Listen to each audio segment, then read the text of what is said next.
발표자분 나와주시면 감사하겠습니다.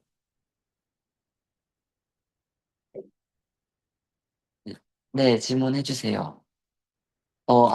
김동현님.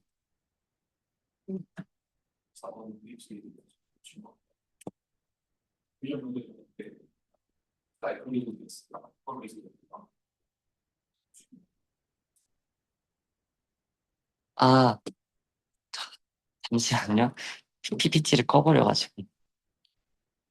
이제 보시면 살짝 앞에 두 파트로 나눠져 있었거든요. 그 발표가. 이렇게 보시면, 잘 보이네요.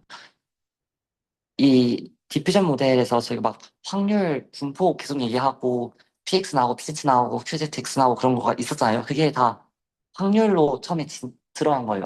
확률 베이스로 이제 우리 목표는 실제 데이터와 비슷한 데이터에 높은 확률을 부여해준다. 라는 차원에서 엘보까지 높이는 거였고, 그게 곧 likelihood based, 그러니까 likelihood based라고 이해를 하시면 될 것 같고, 근데 여기서 더 나아가서, 좀 다른 방식으로 이해할 수 있지 않을까라는 차원에서 스코어 베이스드 인터프레 해석이 22번 슬라이드부터 나온 건데, 앞에 좀 생략된 게 있어요. 근데 저는 폼을 갖고, 이제 likelihood based에서는 PS를 높이는 거였지만, 그러면 이거를 살짝 그 델타 그러니까 미분해가지고 경로를 찾을 수 있게 벡터 상에서 경로를 찾아가지고 극대점, 그러니까 확률 높은 점을 찍을 수 있도록 해주면 좋을 것 같다라는 차원인데 이 스코어, 그러니까 점수라는 말이 들어갔지만 막 크게 점수가 높을수록 좋은 거다 그런 뜻은 아닌 것 같고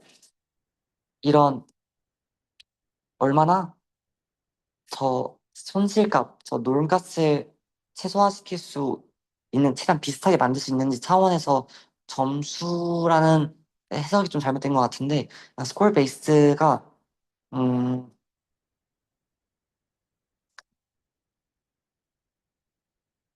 이런 델타 로그 PX라는, 저도 잠시만요. 스코어가, 저도 그게 좀 궁금해 했었는데,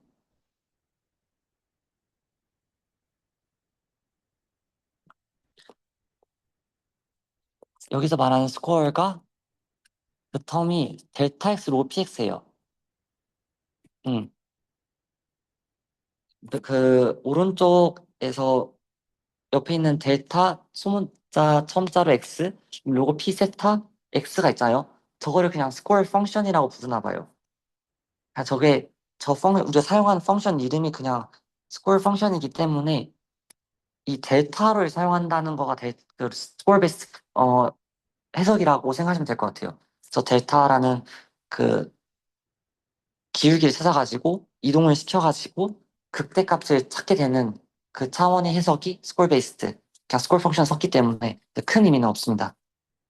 대신에 그냥 가장 큰 특징적인 차이는 경로를 통해서 찾는 거고 앞에 거는 어떻게 확률이 비슷하게 만들어내서 찾을 수 있는지를 통해서 이해한 거다라고 이해하시면 될 것 같습니다. 답변이 되셨을까요? 네.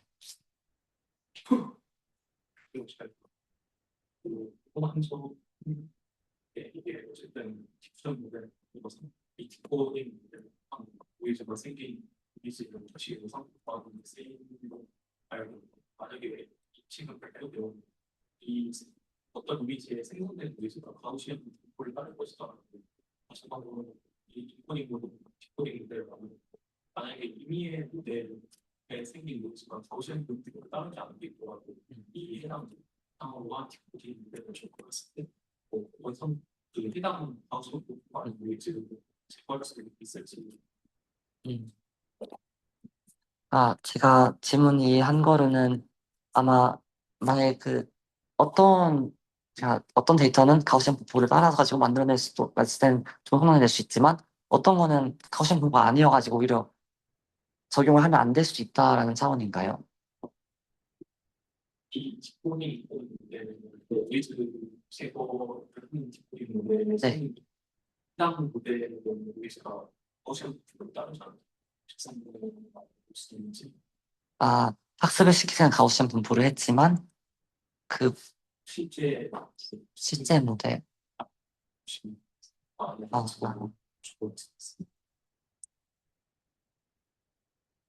제가 알기로는 이 모델을 학습시킬 때는 그 데이터를 통해서 학습을 시키지 않고 그 데이터 유형은 비슷할 거기 때문에 만약에 그 가우시안 분포를 따르는 데이터였다면 문제가 없을 거고 대신에 만약에 가우시안 분포가 아니었다라고 했을 때 우리가 가우시안 노이즈를 추가해가지고 가우시안 분포를 강제로 만들고 그거를 디코딩하는 거를 합시켜가지고 그 유형의 데이터에 적용시켰을 때 좀 문제가 생길 수도 있을 것 같다라는 질문이신가요? 맞을까요? 왜냐면 같은 그 데이터 집합에 그걸 활용해서 모델을 학습시키고 그 데이터 집합에만 이 모델을 적용시키기 때문에 이 데이터는 좀 다른 분포인데 어떤 다른 분포에 적용을 하면 당연히 그 모델은 안 맞을 거라고 생각이 들어서 맞나요? 그러면 실제로 어떤 쓰냐고 어떤 거 음, 그러니까 이게 완전 기본 중에 생성형 모델의 라이클리후드 베이스드, 스코어 베이스드 기본 중에 기본 중에 하나가 디퓨전 모델이어가지고 이 논문에 쓴 저자는 그냥 정말 처음에 가정을 할 때 가우시안 분포를 사용하는 이유는 실제가 아니라 그냥 수학적으로 분석하기 쉽기 때문에 한 거다. 사실은 다를 수도 있고 이거의 후속 연구들은 이제 다 이제 가우시안 분포가 아니라 뭐 다른 노이즈를 섞고 아니면 어떤 레이를 좀 바꾸고 수학적 형식들을 바꿔가면서 성능을 어떻게 하면 높일 수 있을까라는 그런 연구들이 쫙 깔려 있는 거거든요. 그래서 이 디퓨전 모델에서 가우시안 노이즈를 첨가하면서 만드는 생성형 모델이 곧 우리가 쓴 GPT나 뭐 이미지 생성 모델 그런 것들은 다 아니에요. 그런 것들은 이제 수학적으로 변형을 시켜가지고 좀 파인 튜닝 해주고 좀 다른 수학적 표현을 추가하면서 더 성능을 높여준 그런 연구들을 기반으로 만든 모델이기 때문에 실제로 여기서 설명한 디퓨전 모델에 쓰이지는 않는다라고 생각하시면 좋을 것 같고 대신에 그냥 그 전반적인 목표나 핵심적인 아이디어들은 비슷하다라는 정도로만 이해를 하시면 좋을 것 같습니다. 그런 기존 모델을 앨범을 듣기는 게 결국 그게 그러면 보스 펑션 일반적인 이미지 복원이나 그런 모델들만 많은 앨범을 사용해서 좀 다른 보스 펑션을 사용하게 되는 엘보를 사용해서 다른 로스 펑션을 사용하지 않아도 되는지요? 마지막에 잘 못 들어가지고. 디퓨전 모델이 결국 사용하는 보스 펑션이 일반적인 SSI 그런 거랑 좀 다른 네. 다른 보스 펑션을 사용하는 게 아, 근데 사실 이게 보면 저게 사실 그 K의 다이버전스에서 변형시켜가지고 나온 저게 놀 값이 작으면 작을수록 좋은 거거든요.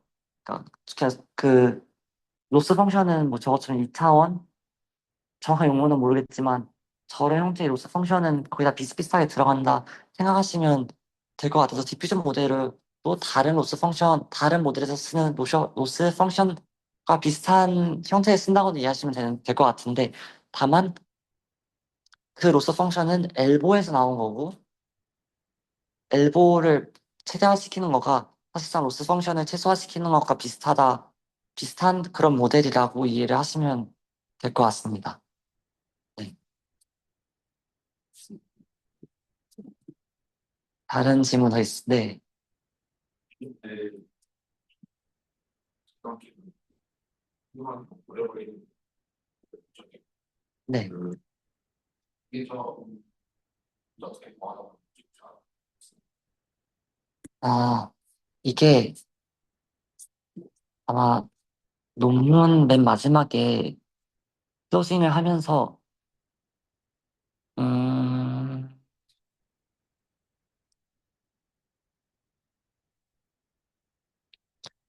논문 마지막에 그런 얘기가 있어요. 그러니까 여기서 이런 형태로 샘플링 해가지고 학습을 시킨다면 아까 보여드렸던 그 커스트가 많이 나오는 그분 이제 시그마 T는 1부터 T-1까지 그 무슨 텀이지?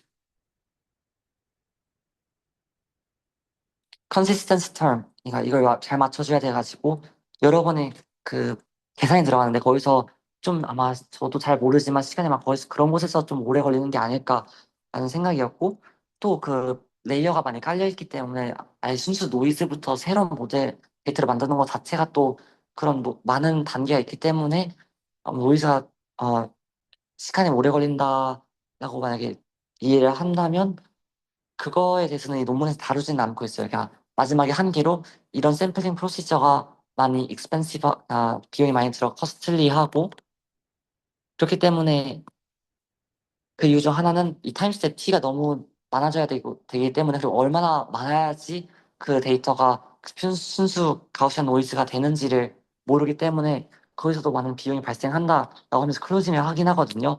근데 이제 이런 것들을 어떻게 하는지는 자세히는 안 나와 있지만 그냥 몇 가지로 이러한 노이즈를 첨가할 때 노이즈 첨가하는 방식을 수학적 표현 살짝 바꿔가지고 조절을 해가지고 마지막에는 노이즈가 마지막 크게 작용이 안 되도록 할 수도 있고 그래서 더 빠르게 그 극대점을 찾을 수 있도록 해줄 수도 있고 아니면 이게 가우시안 노이즈가 아니라 좀 다른 노이즈를 섞음으로써 좀 더 빠르게 단축시킬 수도 있다는 그런 여러 가지 방안들도 살짝만 언급했었어요. 그래서 저도 정확히는 모르겠지만 아마 그런 연구들이 대부분 후속 연구에서 이루어지고 있지 않을까 싶습니다.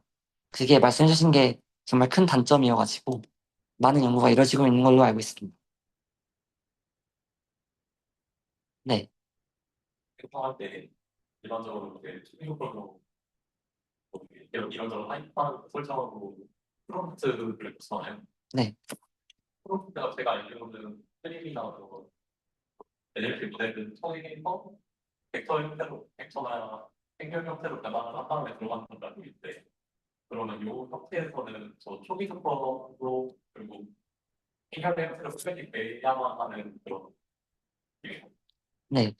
제가 수학적 표현들을 많이 생략해가지고 안 나온 거긴 한데 이것도 다 똑같이 다른 모델과 똑같이 행렬 벡터로 짜라락 계산을 해주고 그래서 맨날 굵은 문자 많이 나타나고 그리고 어,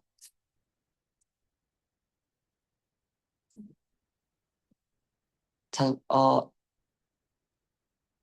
그냥 앞에 말씀해주셨던 게 갑자기 안 나가지고 뭐였죠? 자연스럽게 아, 프롬프트. 그 프롬프트를 넣을 때 타입 파라미터가 있긴 있어요. 근데 그 제가 생략되었다는 부분에 들어가가지고 그, 그 뭐냐, 그래서 논문에서 다루는 것 중 하나가 어떻게 하면 이 파라미터들을 동시에 학습시킬 수 있을까? 뉴럴 네트워크를 통해서 하나하나 하면 너무 오래 걸리니까 동시에 학습시킬 수 있을까라는 차원에서 나온 게 얘기를 하다 보니까 SNR이 나오고 그래서 이제 펑션 형태가 정해지고 한 건데 그걸 생략해가지고 안 나왔지만 있긴 있습니다. 그래서 그것도 좀 디퓨전 모델도 다른 모델과 크게 다르진 않아요. 네. 그냥 저 아이디어 노이즈 첨가시켜가지고 순수 노이즈 분포를 만든 다음에 다시 만든다는 거가 좀 아이디어적으로 다른 것뿐이지 다른 부분에서는 비슷비슷하다고 보시면 될 것 같습니다. 또 있을까요? 네. 그런 지휘하는 소을 있고 좀 다른 의지를 집중하면서 좀 생각을 했습니다. 좋은 무대를 했습니다. 네. 그래서 디퓨전 모델이 좀 요즘 핫한 주제인 것 같아요. 정말 연구 많이 이루어지고 이런 기본적인 것들에서 많이 가지치기를 많이 하고 연구를 많이 하고 있어서 네. 좋은 정보 감사합니다. 네. 저 재밌는 거 많이 했는 것 같은데 아니에요. 디퓨저 예를 들어 로컬에서 물려분이 없거나 내가 플러그인들이 있었단 말이에요. 뭐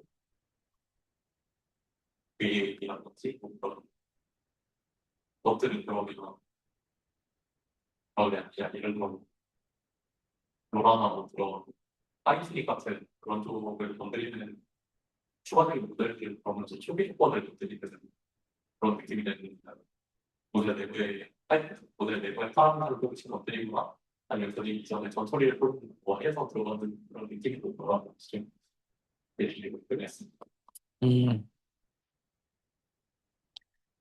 이게 여기서 말한 디퓨전 모델이랑 어떠한 목적에 부합하게 파인 튜닝하는 과정은 언급은 되어 있지 않고 그냥 정말 어떤 개념인지만 설명해 주는 논문이어가지고 대신에 그 파라미터를 조절을 하긴 해요. 그 여기서 파라미터가 하나가 파이고, 그러니까 인코딩 할 때 썼던 파이고, 그 다음에 디코딩 할 때 썼던 세타가 있고, 그리고 이제 여러 가지 하이퍼 파라미터 미리 설정해둔 파라미터가 몇 가지 더 있는데, 여기서 학습시키는 거, 그래서 조절하는 파라미터는 파이랑 세타 정도이고, 나머지는 그냥 찾는 것 같아요. 여러 번 학습시키면서, 그 파라미터들을.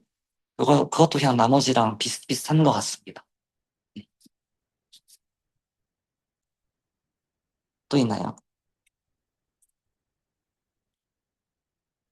없으면 저는 여기서 마치도록 하겠습니다. 감사합니다.